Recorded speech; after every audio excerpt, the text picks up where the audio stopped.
गत 1 फेब्रुआरी 2024 रे आम ऑनरेबल जेएमएफसीओ मैडम को कोर्ट रे एक रिपोर्ट पाइथिलु जो रिपोर्ट रे कि जड़े आसामी बेलबंड प्रॉपर्टी सिक्योरिटी बेलबंड रे किछि मैनिपुलेशन होता जो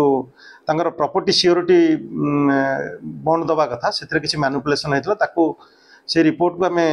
बरगड़ थाना पीएस केस नंबर 57/2024 रजिस्ट्रेशन होता तार इन्वेस्टिगेशन समय जना पड़ा जे से प्रॉपर्टी सिक्योरिटी बॉन्ड जो लोक ना दि जाता मकरम मल्ली सी 1999 रु एक्सपायर कर जाइछन्ति एवं तांको ना रे आउ जणे लोक से डॉक्यूमेंट गुडा को डिपोजिट करथिले सेथिरे हमर तीन जण अक्यूज अशोक परिडा